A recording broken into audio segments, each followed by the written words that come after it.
ಕರ್ನಾಟಕ ಸರ್ಕಾರ ಇಂಧನ ಸಚಿವ ಹಾಗೂ ಕೆಇಆರ್ಸಿ ಆಯೋಗದ ವಿರುದ್ಧ ರೈತರ ಆಕ್ರೋಶ. ರೈತ ಭಾರತ ಪಕ್ಷ ಕರ್ನಾಟಕ ವತಿಯಿಂದ ಸ್ವಚ್ಛ ವಿಧಾನಸಭೆ ಅಭಿಯಾನ ಅಂಗವಾಗಿ ಇಂದು ಪ್ರತಿಭಟನೆ ನಡೆಸಲಾಯಿತು. ಜಾತಿ ಮುಕ್ತ, ಬಡತನ ಮುಕ್ತ, ಸಶಕ್ತ, ಸ್ವಾಭಿಮಾನಿ, ಸಾಲ ಮುಕ್ತ, ದಂಡ ಮುಕ್ತ ಕರ್ನಾಟಕಕ್ಕಾಗಿ ರೈತ ಭಾರತ ಪಕ್ಷದಿಂದ ನಿರಂತರ ಹೋರಾಟ ಮಾಡಲಾಗುತ್ತಿದ್ದು, ರೈತರಿಗೆ ತಾತ್ಕಾಲಿಕ ಹಾಗೂ ಶಾಶ್ವತ ವಿದ್ಯುತ್ ಸಂಪರ್ಕ ನೀಡದೆ ಹೆಸ್ಕಾಂ, ಬೆಸ್ಕಾಂ ಮತ್ತು ವಿದ್ಯುತ್ ಪೂರೈಕೆ ಘಟಕಗಳು ಸತಾಯಿಸುತ್ತಿದ್ದು, ಕೂಡಲೇ ರೈತರ ಸಮಸ್ಯೆಯನ್ನ ಬಗೆಹರಿಸಬೇಕು ಎಂದು ಆಗ್ರಹಿಸಿ ರೈತ ಮುಖಂಡ ಹಾಗೂ ರೈತ ಭಾರತ ಪಕ್ಷದ ರಾಜ್ಯಾಧ್ಯಕ್ಷ ಮಲ್ಲಿಕಾರ್ಜುನ್ ಕೆಂಗನಾಳ್ ಆಗ್ರಹಿಸಿದರು.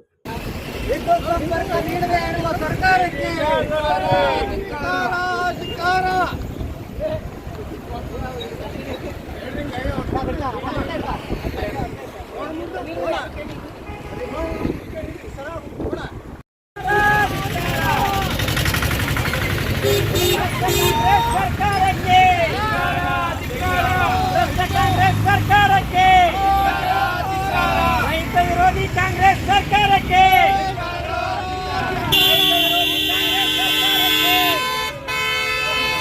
ಮುಖ್ಯಮಂತ್ರಿ ಜಾರ್ಗೆ ಇಂಧನ ಮಂತ್ರಿ ಜಾರ್ಗೆ ಕಾಂಗ್ರೆಸ್ ಸರ್ಕಾರಕ್ಕೆ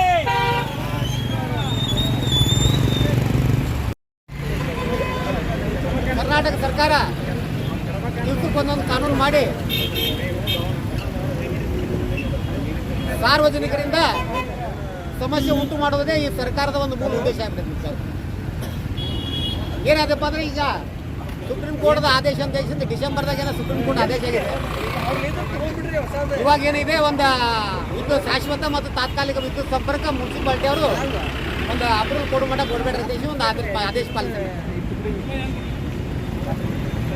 ಹೇಳೋ ತಾತ್ಪರ್ಯ ಇಷ್ಟೇ, ನಾವು ಸುಪ್ರೀಂ ಕೋರ್ಟಿಗೆ ತಲೆಬಾಗ್ತೇವೆ ಅವ್ರ ಆದೇಶ.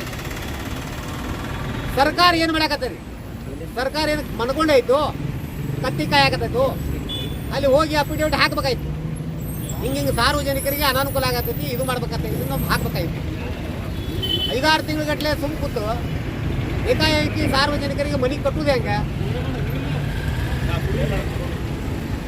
ಮನೆ ಪರ್ಮಿಷನ್ ತೊಗೊಳಕ್ಕೆ 6 ತಿಂಗಳು ಬೇಕು, ಮನೆ ಕರೆಂಟ್ ತೊಗೊಳಕ್ಕೆ 6 ತಿಂಗಳು ಬೇಕಂದ್ರೆ ಅವ ಮಾಲಕ್ ಏನು ಮಾಡಬೇಕು? ಆ ಒಂದು ವಿಚಾರದಲ್ಲಿ ನಾವು ಇವತ್ತು ಬುದ್ಧ ವಿಹಾರದಿಂದ ಇಲ್ಲಿ ಹೆಸ್ಕಾಂ ವಿಭಾಗೀಯ ಕಚೇರಿ ಗೇಟ್ವರೆಗೆ ಒಂದು ರ್ಯಾಲಿ ಮುಖಾಂತರ ಇಂಧನ ಸಚಿವರ ಪ್ರತಿಕೃತಿ ದಾನ ಮಾಡೋಕ್ಕೆ ನಾವು ಇಲ್ಲೊಂದು ಇದು ತಂದಿದ್ದೀವಿ ಸ್ಟ್ಯಾಚು. ಇದನ್ನು ನೋಡ್ಯಾರೆ ಇಂಧನ ಸಚಿವರು ಕೂಡಲೇ ಆದೇಶವನ್ನು ಹಿಂಪಡೆಯಬೇಕು. ಸಾರ್ವಜನಿಕರ ಮುಂದೆ ಯಾರೂ ಇದು ಅಲ್ಲ.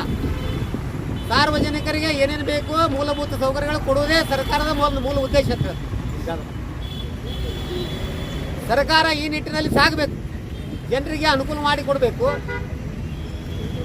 ಜನರ ವಿಚಾರಗಳನ್ನು ಅರಿಬೇಕು, ಅರಿತು ಮಾರ್ಗದರ್ಶನ ನೀಡಬೇಕು ಅಧಿಕಾರಿಗಳಿಗೆ. ಸರ್ಕಾರದ ಆದೇಶ ಐತೆ ಅಧಿಕಾರಿಗಳು ಏನು ಮಾಡ್ತಾರೆ, ದಿವಸ ಕಣ್ಣು ಮುಚ್ಕೊಂಡು ಅಲ್ಲೇ ಹೋಗ್ಬಿಡ್ತಾರೆ. ಅವ್ರು ಕೊಡಬೇಡ ಕೇಳಿ ನಾವು ಕೊಡೋದಿಲ್ಲ. ಆದ ಕಾರಣ ನಾವೊಂದು ಹೇಳಕ್ಕೆ ಇಷ್ಟಪಡ್ತೀನಿ. ಇಲ್ಲಿವರೆಗೆ ನಮ್ಮ ಎಲ್ಲ ಸಂಘದವ್ರು ಬಂದಾರೆ, ಸಾರ್ವಜನಿಕರು ಬಂದಾರೆ, ಇನ್ನೂ ಸ್ವಲ್ಪ ಹಲವಾರು ಜನ ಬರ್ತಾ ಇದ್ದಾರೆ, ಮಾತಾಡೋರಿದ್ದಾರೆ.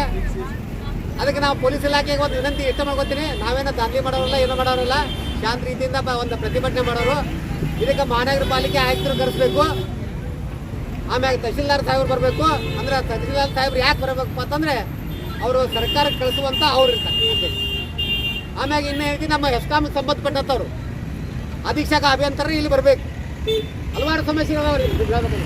ಒಂದು ಸುಮಾರು 25 ಸಮಸ್ಯೆ ಇಟ್ಕೊಂಡು ನಾವು ಹುಬ್ಳಿ ಮಠ ಪಾದಯಾತ್ರೆ ತೊಗೊಂಡು ಹೋದರೆ ಆ MD ಮೇಡಮ್ ಏನಂತಾರೆ, MD DT ಬರೀ ಅವ್ರು ಏನೆಲ್ಲ ಕಾಲ್ಗಾರ ಎದುರಾಗ ಐತಪ್ಪ ಅಂತಂದರೆ ಬರೀ ಆನ್ಲೈನ್ ಮೀಟಿಂಗ್ದಾಗ ಕಾಲು ಹರಣ ಮಾಡಕತ್ತಾರೆ, ಹೊರತಾಗಿ ಫೀಲ್ಡ್ನಾಗ ಬರೋಲ್ರು.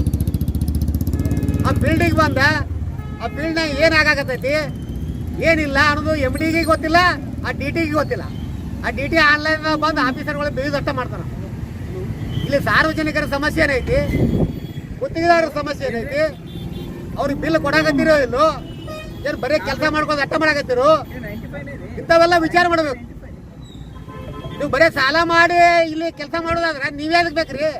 ಒಂದು ಕಂಪ್ನಿ ನಡೆಸೋರು ನೀವು ಎಲ್ಲರೇ ಆ ಕಂಪ್ನಿ ಒಂದು ಸಾಲ ಮಾಡಿದಾದ್ರೆ ಗುತ್ತಿಗೆದಾರರಿಗೆ ಬಿಲ್ ತಿಂಗಳ ಬರ್ಕೋತ ಹೋಗ್ಬೇಕು. ಅಂದ್ರೆ ಅವ್ನು ಗುತ್ತಿಗೆದಾರರು ಒಂದು ಸ್ವಲ್ಪ ಕೆಲಸ ಮಾಡೋಕೆ ಇಂಟ್ರೆಸ್ಟ್ ಬರ್ತದೆ. ಈಗ ಸಿವಿಲ್ ಗುತ್ತಿಗೆದಾರ ನೋಡ್ರಿ ನಿಮ್ಗೆ ಹೇಳ್ಬೇಕಂದ್ರೆ ಅವ್ರ ಪರಿಸ್ಥಿತಿ ಹೆಂಗಾಗೈತೆ ಅದು ಸರ್ಕಾರದವ್ರು ಮಾಡಿ ಇಟ್ಟಿದ್ದ ಕೆಲಸ ಅವ್ರ ಮನೆ ಮಠ ಮಾರ್ಕೊಂಡು ಹೋಗುತ್ತೆ ಆ ಪರಿಸ್ಥಿತಿ ಬಂದ. ಹಂಗೆ ನಮ್ಮ ಇಂಧನ ಇಲಾಖೆಯಲ್ಲಿ ಕಾರ್ಯನಿರ್ವಹಿಸಿದ ಗುತ್ತಿಗೆದಾರ ಇದಾರೆ ಭಾಳ ಜನ. ಬಿಟ್ಟ ಒಂದು ಕೆಲಸ ಮಾಡ್ತಾರ, ಪ್ರತಿ ತಿಂಗಳು ಅವ್ರಿಗೆ ಕೆಲಸ ಮಾಡಿಸ್ಕೊಳ್ರಿ, ಅವ್ರಿಗೆ ಬಿಲ್ ಕೊಡ್ರಿ. ನೀವು ಎಲ್ಲಾರ ಸಾಲ ತೆಗೆದ ನಿಮ್ಗೆ ಪಗಾರ ಬಿಟ್ಕೋದ್ರೇನಪ್ಪ? ಪಗಾರ ಬಿಟ್ಕೋದಲ್ಲ, ತಿಂಗಳ ಪಗಾರ ತಗೋತೀರಿ. ಹಂಗೆ ನೀವು ಗುತ್ತಿಗೆದಾರರು ಬಿಲ್ ಕೊಡಬೇಕು. ಇನ್ನು ಹಲವಾರು ಮತ್ತೆ ಮಾತಾಡ್ತಾರೆ. ನಾ ಪೊಲೀಸ್ ಇಲಾಖೆಗೆ ಒಂದು ವಿನಂತಿ ಇಟ್ಕೊಂಡ್ಕೋತೀನಿ. ಆದಷ್ಟು ನಮ್ಮ ಅಧೀಕ್ಷಕ ಅಭಿಯಂತರರು, ಮಹಾನಗರ ಪಾಲಿಕೆ ಆಯುಕ್ತರು, ತಹಶೀಲ್ದಾರ್ ಸಾಹೇಬರು ಇವರು ಮೂರು ಕರೆಸು ವ್ಯವಸ್ಥೆ ಮಾಡ್ಬೇಕಂತ ಹೇಳಿ ನಾ ಪೊಲೀಸ್ ಇಲಾಖೆಗೆ ವಿನಂತಿ ಮಾಡ್ಕೋತೀನಿ. ಅಲ್ಲಿವರೆಗೆ ನಮ್ಮ ಇನ್ನ ಪದಾಧಿಕಾರಿಗಳಿದ್ದಾರೆ, ಆಮೇಲೆ ಮುಖಂಡರಿದ್ದಾರೆ, ಅವರು ಒಂದು ಸ್ವಲ್ಪ ಮಾತಾಡ್ತಾರೆ. ನಮ್ಮ